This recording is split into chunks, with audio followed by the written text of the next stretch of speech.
and that's the district. Thank you very much. District 3 in the house. Yeah. Woo, woo, woo. See, I had to put my other hat on, but let me get back. So District 3 starts across the street from the mall, and so we partner, Councilman Atkins, myself, partner real close to make sure that this area is vibrant, and that's why we're focused on Rebirth the Redbird and doing what's necessary in order to make sure this area is attractive, is viable, and it'll be somewhere that families in the future will want to live and call home. And so it's my honor and pleasure to partner with Councilman Atkins tonight. And those of you who are Facebook friends with, you know, I've been promoting this ever since the day I got the flyer. Because a lot of people ask them, what's going on at the mall? What's planned for the mall? So my thing is, here's the opportunity for you to come in here firsthand. You know, next door has become the gossip central of America. Yes. And so a lot of people say a lot of things about next door. And so I'm going to deputize each one of you to go and run tell that. Run tell everything that you hear, all the great things you're going to hear. You have an opportunity to hear directly from Peter Brodsky, someone come to know over the past 4 years as a friend who's focused and committed to seeing this area grow and prosper. So without further ado, what I'm going to do is turn it over to my wingman, the individual who represents this district, who's come back and who's doing an excellent job, Councilmember Tanel Atkins from District 8. Oh, y'all in the house too, huh? All right. We're not twins, but hey, you know what? You know, coming together as one. Thank you, Casey. You know, we would not be here today without the Casey. That's right. That's right. And people keep on saying that. How do councilmen work together? Hey, you know, his district, District 3, my District 8, but we're still the city. We all one family. And what we're trying to do, trying to come to be one family. And hard to do that. Sometimes you argue about district, about budget, but when someone turn around and say, you know what, Councilman Atkins, you know, District 8 over here, the mall gonna be great. I got some discretionary money. I'm gonna put it over in your district. And that's what we need to do throughout the whole city of Dallas. You know, we need it not to be north and south, the two cities. You know, if you got 85% of property tax north, they need to bring some over here to the 15% to balance it out. And that's what I'm trying to do right now in the economic development policy to balance the city, to balance the policy, to balance equal. We got to be equal. If we're not equal in equity, what Case always say, equity. And we ain't got an equity department that Case will run. We got to live on that. But we ain't doing a better job. We got to do a great job. When Peter came here, great for him to come here, but then too, it was you, the community, way back in 2007, with the ULI study and say, hey, what can we do? Will Peter come over here? So we had to do a study to make sure that there was a reason why would somebody come. And when he did come over here, then the study said it would take public and private partnership. So we are the public-private partnership deal in this mall. And Peter got a whole lot of great things, but he got a whole lot of great. What's up, Peter? Thank you. Yeah, see how good I am? Good, I can cut it out. Great to be here. Great for y'all to be here. Just listen and think about the future. But I ask you to do one thing. Be a visionary. Be a visionary.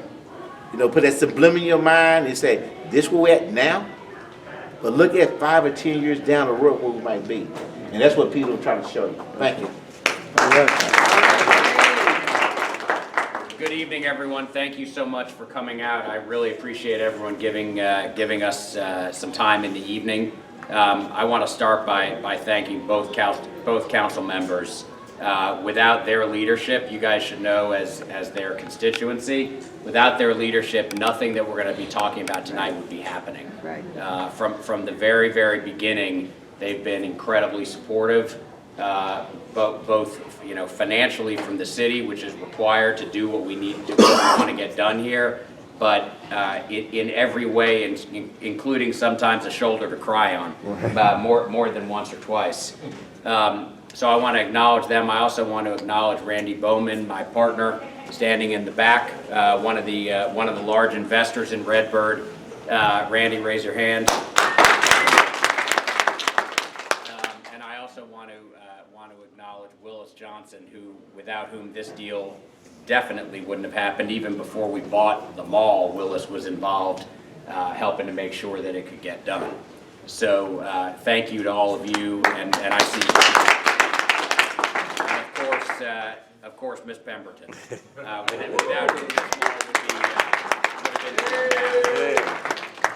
So I see a lot of familiar faces in the audience. It seems like there are some people that go to community meetings, and you go to each and every one, which I appreciate because I don't have to start from the beginning every time.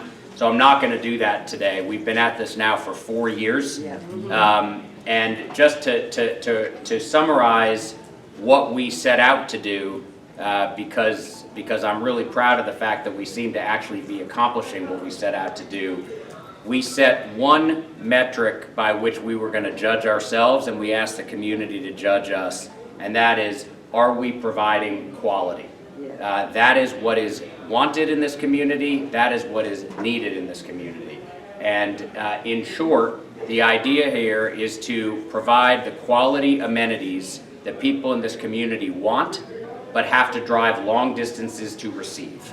That was really the kind of the North Star when we started in this project, and it remains it. And everything we do, we judge against that one statement. Is it the quality metric that we're looking for? Yeah. Now, if you look around the interior of this mall, not much has changed in the last 4 years. Quality is not going to happen overnight, but everything new that we do, we expect to be at a higher bar. And frankly, keep going up from there. What we set out to do when having established that bar, was then go out into the community and find out, well, what are the amenities that the community wants? Because we don't know, and we want to make sure that what we're doing here is what the community wants, not what we think you want. And that was a very educational process for us. It started out, in my head, it was retail and restaurants. And believe me, there was a lot of feedback from the community about retail and restaurants. But there was also feedback from the community about incubator space, office space, Class A apartments, hotels, entertainment, and medical. And what I realized through that process was that the definition of amenity can be very broad. It doesn't just have to be retail and restaurant. And in fact, what is lacking in this community is not just retail and restaurant, but it's all of those different amenities that people want and need on a day-to-day basis in their lives and shouldn't have to go long distances to get. And so that turned out to mesh very well with what was required from an economic perspective with the mall. Because we all know that the retail mall is a dying organism. And mostly it's dying because the anchors of retail malls, the big box retailers, are dying, right? I'm done with my Christmas shopping. I did it all in bed on my laptop. I'm sure many of you are the same way. Sometimes I do it at work on my laptop, but don't tell my colleagues that. And so those anchors are gone, and they're not coming back, and they're not just gone from Redbird, they're going everywhere. Since we've owned the mall, we've lost two. Dillard's and JCPenney were gone already. Macy's closed in 2017, Sears closed in 2019. They're not coming back. And so what's nice about what the community said it wanted and what we need to do is that we need to repurpose those anchor buildings into something different. And they work very well as entertainment, office, medical, and other uses. And in some cases, we can get rid of the square footage of the mall where we really don't need 1 million square feet and knock down the mall to create some of the other things the community said it wanted. Green spaces, walkability, streets, pocket parks, apartments, hotel. there's no way to turn a Dillard's into an apartment building, but you can knock down some of the mall and create a pad site for an apartment building and a hotel. And so that's really what we're doing, and what Redbird is turning into is a mixed-use development. A mixed-use development with a very high-quality bar, providing the amenities that the community wants. Now, the other thing that we heard very loud and clear from many people, pardon me, I shouldn't have screwed with it.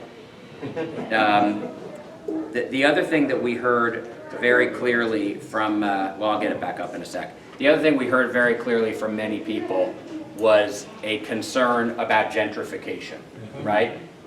People want to be sure that when the quality amenities are put in, they are there to be used and enjoyed, not by new people that move into the neighborhood and move everyone else out, but by the people in this community. And that is very explicitly what we are doing. We are targeting from a marketing perspective this community. We are gearing our amenities towards the wants and desires of this community. What I always say is everybody is welcome here, but we don't need anyone from North Dallas to drive here to go to Starbucks. There's plenty of Starbucks in North Dallas. If they happen to want to, or they're in the area, come on in, but this is not designed to be something where the amenity is for other people. Now, this is a very diverse community. It's a very diverse, particularly socioeconomically, it's a very diverse community. This part of town has a lot of haves and has a lot of have-nots. There are people all up and down the income spectrum. And what's important to us is that this development have something for everybody here. Not everybody is going to choose to spend $5 on a macchiato.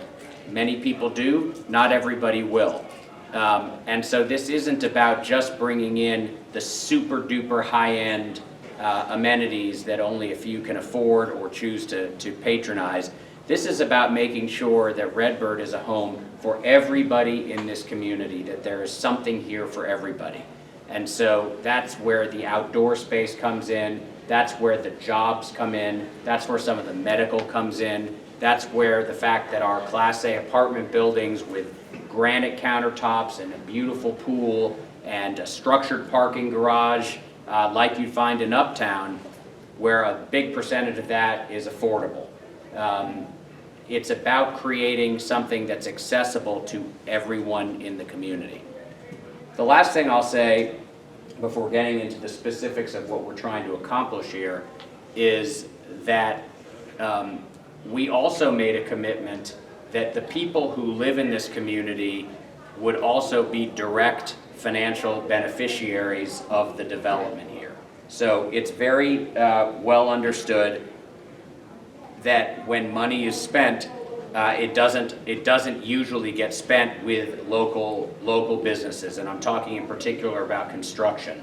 I don't know if this is an accurate statistic, so don't quote me on it, even though I'm being videotaped. But somewhere order of magnitude, a tiny percentage of the minority and women-owned business enterprise business that is mandated by the city of Dallas, a very tiny percentage is actually spent with African American owned companies. I mean, I've heard it as low as 1%.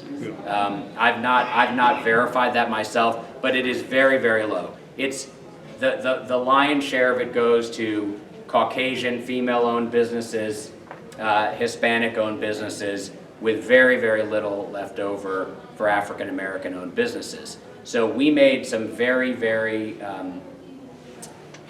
stout commitments to the city of Dallas, where we have a hard minimum of 25% of our construction costs will go to minority and women-owned businesses, with a good faith effort at 40%. And we are making a very concerted effort and have a firm through Willis's firm on retainer to make sure that we are communicating with early and often all businesses so that the locally owned, particularly the local African American owned businesses, have every opportunity to benefit and build capacity from this development. So the general contractor for the Starbucks was an African American owned contractor, and 50% of our spend there was with minority owned businesses. That same contractor is now building out one of our offices in the Dillards. And every single bid that we do, our primary contractor is a joint venture between VCC and Conrail being a large African American owned contractor. So we spend a lot of time, and I've made it very clear to my team that this is not about checking a box. This is about truly providing opportunity and capacity building to the people in this community who are going to be using this mall, and make sure that that the $115 million that the city is requiring us to invest here, that a significant portion of that goes into the businesses that are in this area. So that's kind of the philosophical framework. I've tried to talk about some of the amenities we're going to provide. I want to talk now about some of the specific things that we've accomplished. And then what the future is going to look like. After I'm done speaking, I'm going to introduce a gentleman named Tony Fay, who's sitting right over there. We're going to talk about a green space that we're going to call the lawn at Redbird, right out at the front of the development, and we intend to program that lawn in a way that is exciting for the community. So everything from yoga classes to weekend concerts, food trucks, those sorts of things. But we don't want to come up with our own programming itinerary or schedule without hearing directly from the community about what it is that would be exciting for the community. And so we're doing this in a series of meetings, but given that we were having this meeting tonight, it seemed like it would be a wasted opportunity not to have Tony come. Okay, so this is a rendering of the site, and what's nice about this rendering, as opposed to many of the other renderings that we've created over the last 4 years, is that there's no BS in this rendering. This is all real stuff that's actually happening, and is actually going to look like what's in this rendering. Although we have some updates. So just to orient you, we are sitting right now over here near Center Court. This is Camp Wisdom Road, okay? This is Westmoreland, and you've got I-20 and 67. So the first thing that you may notice is that the mall is a lot shorter than what you're used to. And in fact, we are going to, in the next week, begin to demolish what is currently the food court. If you've been upstairs, you've noticed that the food court has long since been emptied. It's been abated for asbestos. It's been an incredibly complex process to disconnect all of the electrical wires and the cable wires and the internet wires and the water and all that while the rest of the building is still running. But we've now completed that, and we are going to demolish 100,000 square feet of the mall, which is essentially all of the food court, really up until just about to the edge of the food court. That's 50,000 square feet per floor. Why are we doing that? Well, the first thing is that we want to have a series of streets go through the development. So there's going to be a north-south street that comes in between the old Suit and Shoe building and the current Firestone. There's that Finger Road right now that comes into to the Ring Road, and that is going to continue all the way south. And right now it would go through the food court, and so we had to get rid of the food court. The other thing is that we wanted to create an opportunity for a green space and a plaza, a gathering space on the west side of the building, create a much nicer entrance to the mall. And so this area up here we're calling the West Plaza. And there'll be a new facade put on the building, and that will be an entrance both to the first floor, and there'll be an elevator bank taking you up to the second floor if you're going to be accessing offices. Along those lines, we are also going to have an east-west street. That east-west street will be the continuation of Pastor Bailey Drive, which comes in and it'll kind of veer and go in front of the former Macy's. Those streets are going to be designed, they will have vehicular traffic, but they're going to be designed for walking. So they'll have generous sidewalks, landscaping, trees, etc., because we want this to be walkable. Now, today the site is not walkable. Why is it not walkable? Because when malls were built in the 70s, they wanted foot traffic to come in on both level 2 and level 1, so that they could charge the same rents for level 2 as level 1. That's why the food court's on the second floor, that old entrance to the Macy's and Dillard's on the sides or on the second floor. Well, the result is that we have these elevated parking fields, and in order to create that, you've got these berms that come out into the middle, and then they're uphill from there. That prevents walking. We are going to retain some of the elevated parking fields because it's attractive to have a second-story entrance, but we're going to put in retaining walls instead of these berms so that the sidewalk and the street will continue all the way until it meets this street. Whereas today that would be impossible, it would hit the berm right away. So there's an enormous amount of regrading. I don't know how many cubic tons of dirt we're moving. It's a lot of cubic tons of dirt that we're moving around. And this is what the city is paying for. The city, as you probably know, gave or lent us $22 million. That is all being spent on non-revenue generating activities, mostly regrading the parcel and then underground all of the utilities, water, sewer, electrical. That hasn't been touched in 45 years. So it's old, unreliable, and doesn't have the capacity that we need for the density we're going to bring to the development. So all of that has to be changed out. It's very, very expensive, and so the city is paying for that. So what you're going to end up with is a street here, and then the rest of the mall we are going to leave intact. Now, we're going to turn the entire second floor of the mall into offices. That's already happened. There's no retail upstairs. We have a 50,000 square foot call center called Chime. Is Omar here? Okay, he must not have been able to come. So Chime Solutions is a call center that is located on the second floor, and this is really this is one of the parts of the development that I'm most excited about. So I mentioned earlier that we had a quality metric. One of the things that I told our office broker when we hired them was, do not under any circumstances bring us a call center. We are trying to be aspirational here. This community is more than minimum wage jobs, and there are more than minimum wage workers here, and I don't even want to hear about it. And so for a year or so, he didn't. And one day he brought me a call center, which irritated me until I met the owner of the call center. So this particular call center is owned by a family named the Wilson family. They live in Atlanta.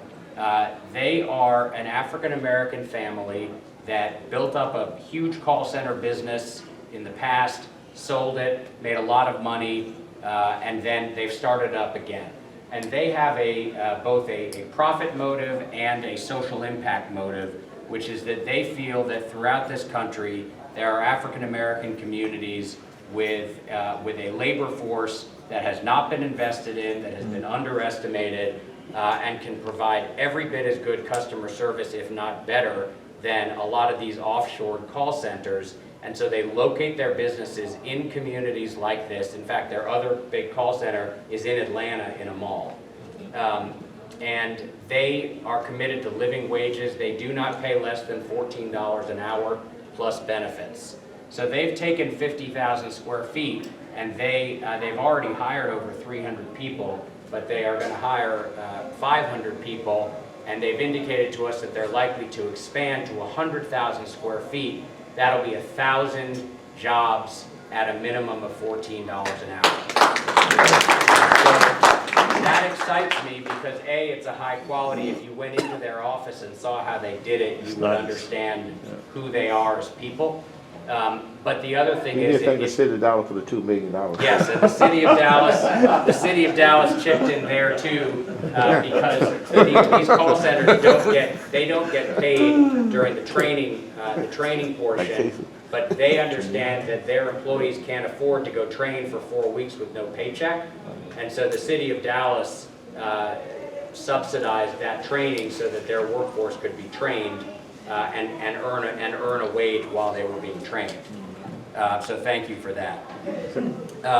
What excites me about that is that I said before, this needs to be a place not only for the people that want to spend a ton of money on their retail and their white tablecloth restaurants.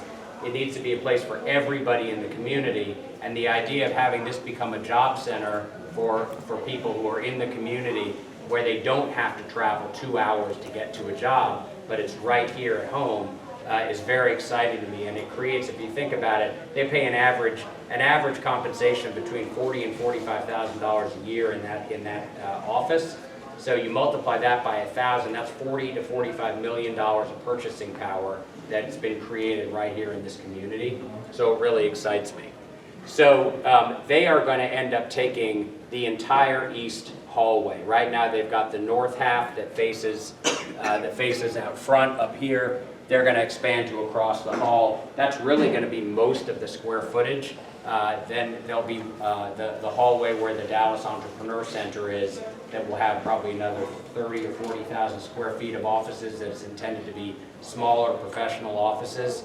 But that hallway, remember, is getting cut short with the demolition of the food court. So the top is going to be office. The back Dillard's is going to be office and medical. Angela, do you want to talk about Parkland for a sec? James Perez, who's our operations administrator. Great. So I'm going to invite up, so you may have heard that Parkland Hospital is going to come, and they are going to be opening up 40,000 square feet of primary care clinics here at Redbird in the Dillard area. This is all about bringing better access to medical care right into this community, and we're really, really excited to have them here because it is a needed amenity. So do you want to just talk for a minute about it? Just briefly, we just concluded a community health needs assessment, and to no one's surprise, we found that South County is its most dire need for health services. So basically, it is a 40,000 square foot building that will be offering primary care and some specialty services. But we're also going to bring services that we've never offered anywhere else within Dallas County. And we're bringing a physical medicine and rehab center. So a lot of patients are forced to drive to main campus for physical therapy, especially those that have suffered from diabetes for many years and amputees. A lot of that physical therapy happens on campus. We're going to bring that out. We're also working with a donor and to hopefully bring mammography services to the community as well. So those are services that really stood out when we did our needs assessment. We're in the process of planning our 90-day kind of response to those survey results. Besides that, we're going to have primary care. We'll also have behavioral health services, psychiatry, clinical psychologists here in the area. So we're very excited about that. Again, that's another need, desperately needed here. And we're working on certain initiatives. We're talking about developing a re-entry program, especially those individuals that have been incarcerated. When they leave the jail system or the federal prison system, they really don't have any place to go. So we're kind of looking at how do we transition, because a lot of these individuals have healthcare needs in the jail system. But once they get discharged, they may have 30 days of medication if they're lucky.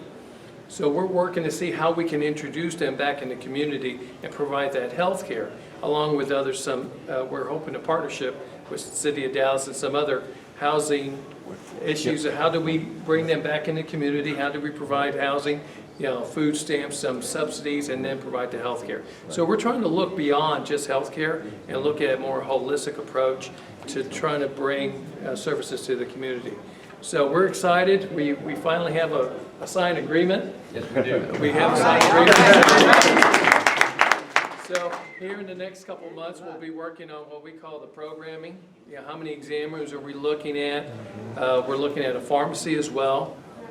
We started to do some of that legwork on the back end. So probably here in the next 4 to 6 months, we'll start to design the building itself, and then hopefully start construction thereafter. What would you just have on Blue Flowers or the other one that's located at the 12 and 67? What are we going to do with that? Would it have an effect with them? We don't believe so. When we looked at what we call hotspot mapping, we think that there's enough need in DeSoto, Lancaster, because they've not had those facilities, that we'll be able to offer new opportunities for them to take advantage of that.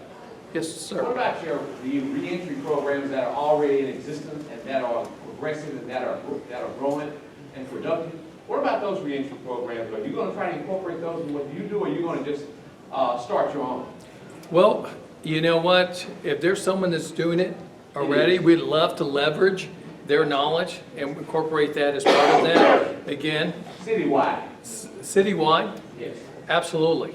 Again, those are things that we're trying to work on.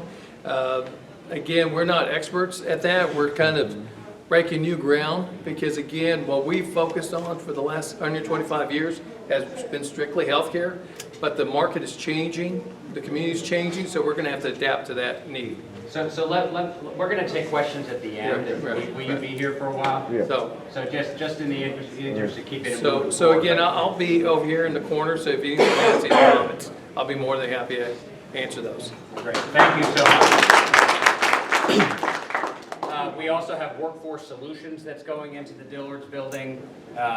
In the front Macy's building, we don't know yet what will be going there, but we are intending to have the bottom floor be entertainment and food probably. We're trying to bring in a food hall. We're talking to one of the trampoline, jumping concepts that's really popular with kids to come in there. So we're trying to bring in some high-quality, family-oriented entertainment. One thing that I neglected to mention is that one of the big challenges here was that this parcel has been owned by so many different people. So the mall had one owner, the Macy's had another, the Dillard's had another, the JCPenney had another, Sears, Burlington, all separately owned, and every single site along the edge has had a separate owner. So we've now, we had bought 10 of them, we'd had that for a couple years, comprising 78 acres. Last week, we closed on the acquisition of the old Sears building. So we now control that building as well. And what we're trying to do is get as much of this as possible under one ownership so that we can control the environment, because we can't force the other owners to adhere to our quality metric. But not everybody wants to sell, and not everybody wants to sell for a reasonable price. And so it's going to take some time. I could go on about this forever, but I won't. Let me just point to a couple other things. This back here is the apartment building that I mentioned before. It's being developed by Palladium. They are a fantastic developer throughout the Metroplex. It was really important for us to deliver a product that had a structured parking garage. Why? One, it's not Class A if it doesn't have a structured parking garage. Number two, without a structured parking garage, you can't get the density that we want here. You have to have 12 or 13 acres because you got to have all that surface parking. Again, thanks to the City of Dallas. The City of Dallas put out an RFP, a request for proposal, from different developers to provide affordable workforce housing. And the Palladium figured out a very creative way to create this Class A development with the garage and the granite and all the things I referenced before. But 70% of it is going to be affordable for people earning 60% of area median income. So that's about $45,000, maybe $50,000 a year. So it's workforce housing, you know, teachers and firefighters and police officers, and then 30% of it is going to be market. Nobody knows what market for Class A is in this area because there is no other Class A product, but we think that that will allow us to set the market and continue to provide the kind of product that people want. We've heard a lot about townhomes, condos that people want, a lot of empty nesters in this community, so we expect to do more housing. And then this is where the Marriott Courtyard is going to go. We announced that a long time ago. They wanted to wait until we've gotten some more momentum. They've now indicated to us that they'll break ground by the middle of the year. And that's going to be 125 That's going to be 125 rooms with an 8,000 square foot conference center. So that's a big, big deal. Already going up right here is the Foot Locker. That's going to be a 20,000 square foot Foot Locker and Foot Action and Champs building that's going to replace the ones in here. They're moving out of malls all over the country. They wanted to stay here, but they wanted to be outside. And then right here is going to be the lawn. It's about a 1 acre green space, and we'll talk about that in a minute to find out what it is that you guys would like. We're envisioning that this building and these buildings will be restaurants. We would very much like to have restaurants here. This building is undergoing a renovation right now. It was a Suit Outlet building. There's going to be a Frost Bank branch that is coming into the front 3,000 square feet. The rest of it hasn't been leased, but again, we're thinking restaurants. We think there's a lot of demand here for restaurants, and some of them will be white table, you know, sit down. Some will be more grab and go. We're not interested in another fast food place. We're not interested in another cafeteria style. We're interested in bringing healthy options into the area. We're working hard to get a Snappy Salads. Haven't been able to do it yet. But those are the sorts of things, you know, a good Mexican place, a good pizza place, a good sandwich shop, a good burger place, but, you know, high quality. So those are the sorts of things we're looking to do. So that's really a summary of what we've got going on. We've got some big announcements coming up that I can't talk about today, but in the next couple of weeks you'll be reading about them. Major tenants coming to the development that are going to bring a whole other dynamic and excitement and traffic to the development. The basic thesis here is, let's repopulate the site. Let's get people coming here for work, for the doctor, for the park. Let's get people coming here who live here, who stay at a hotel. And then we think we'll be able to do retail. We think interior retail is the last thing that happens. First of all, mall is a 4-letter word. No retailer wants to hear about it. And so in order to make the argument that a retailer should come inside to a mall, we are going to have to show them that there is a population that comes here for 20 other reasons every day, and that there will be a natural flow of traffic. And so you shouldn't expect the inside of this mall to magically overnight, turn into something else. But over the course of the next 2 to 3 years, as these things come to fruition, because we can talk about Parkland now, it'll be deep into 2020 before the thing's open. The announcement we're going to make next week, from announcement to occupancy is at least a year.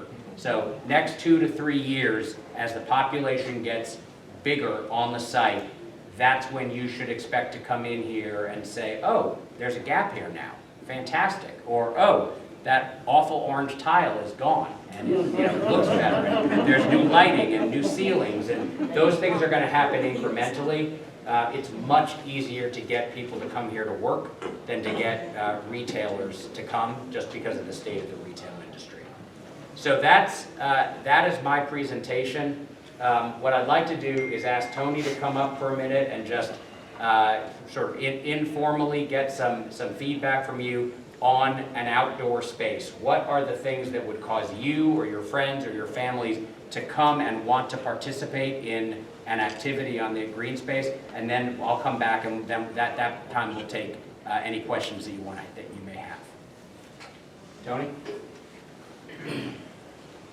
I appreciate the opportunity to meet with everybody tonight. It is 2019 and it's only taken us to this point to learn that people all around Dallas like parks. You see parks popping up everywhere now. I know this is, a big idea. People like to be outside enjoying the nice weather and they like to do fun, friendly, family things together. Tony, can I interrupt for 1 second? Yeah. I neglected to say one thing. Just as a piece of evidence about the quality level we're going for, Tony is the person that does the programming for Clyde Warren Park.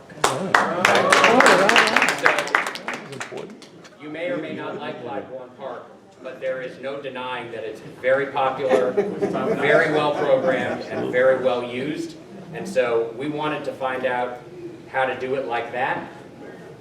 And so that's why Tony's here. And we greatly appreciate the opportunity. I don't know if anybody has, came out to the Christmas tree lighting in the park this past weekend. Right? Yeah. We had 20,000 people, families of all ages enjoying themselves. I tell a story. I was at something in the park a couple months ago, and I was leaving about 8:30 at night. And as I was going to my car, a SUV was just pulling up with a family of 8. It was like a dad and 7 kids. I think he lost it back somewhere along the line. But they were all like 10, 12-year-olds. And they were just arriving at 8:30 at night because, they like coming out and enjoying the nice weather, and there's always something fun to do in the park. That's what we want to do with this space. We want to figure out how we can program this so everybody that lives in this neighborhood can come out. It might be as simple as tossing footballs around one day, but create activity. So it's not just a green space between two buildings that is empty most of the time, but it's lively, it's welcoming. People are going to feel excited about going down there at all hours and just enjoying themselves. And we've had great success with doing festivals at Clyde Warren Park. But the day-to-day stuff, when you go down there on any Wednesday or Tuesday and you just see people out there, there's always a football being tossed. There's always a soccer ball being tossed. There are people at the food trucks. There are people exploring new forms of dance, people doing yoga classes, all sorts of fun things. We want to keep this thing programmed, and we want to keep it fun and friendly. And so what we want to hear from you, and what we're going to be doing as we go through a lot of these meetings over the next couple months, finding out what type of programming you guys would want to have in that park. What that looks like, what hours of the day, fit this community the best. Are there lunchtime things? Are there afternoon things? Do we need to be more heavy with programming at night? We want to hear from you guys and figure out what's fun. So do we want to do a little? I'd say if you've got some ideas, throw them out. Let me hear them. Yes, ma'am. I would love to see like movie night with my family.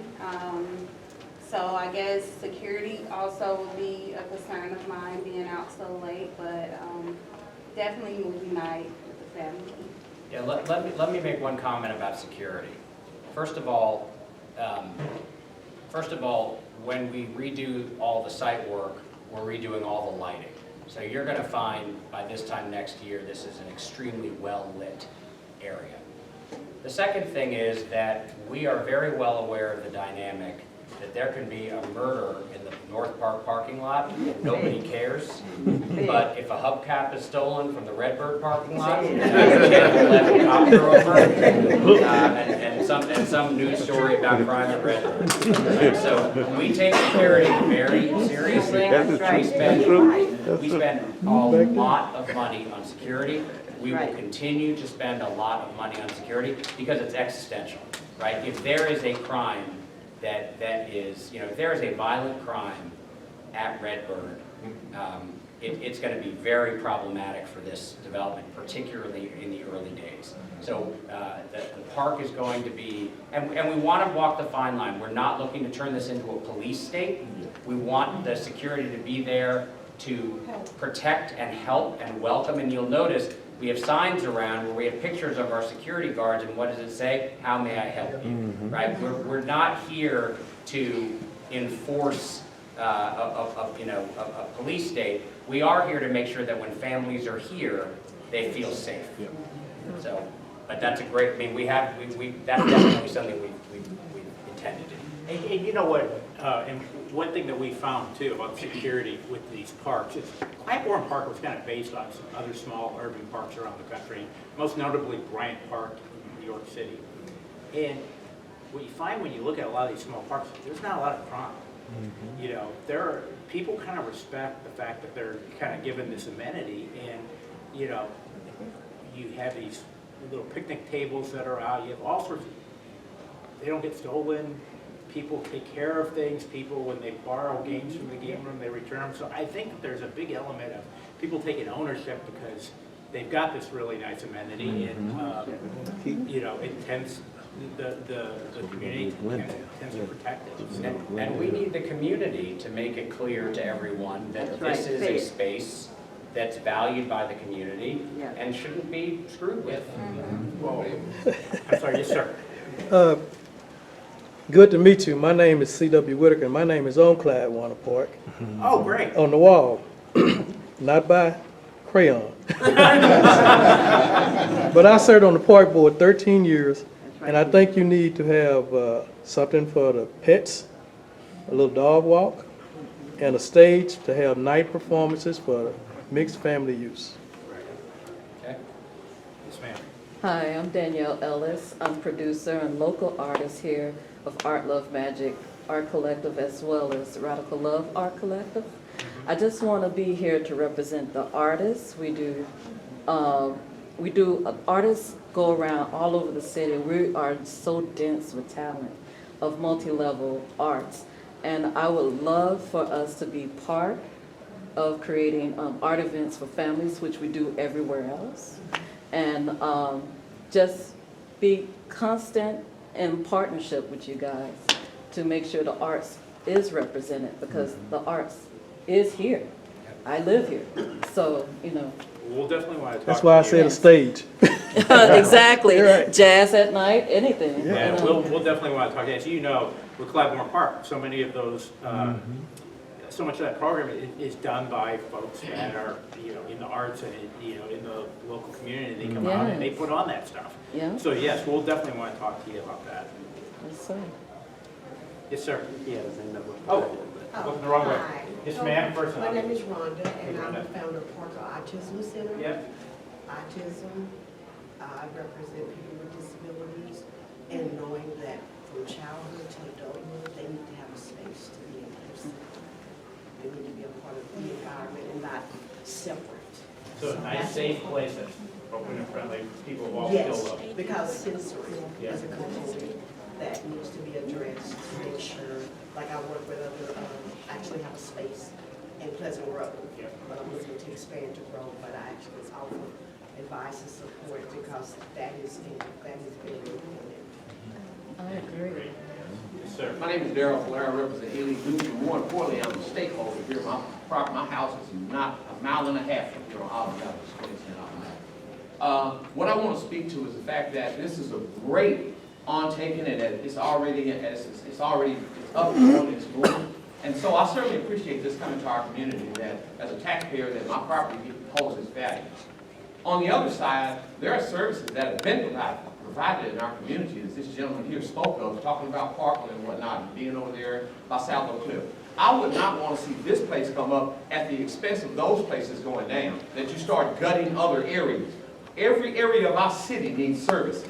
And so with that being said, I would hope that Parkland would go, and the gentleman who spoke of Parkland would be in the mindset to make this a single standing a place where it would service an area, a zip code or whatnot, that is commensurate with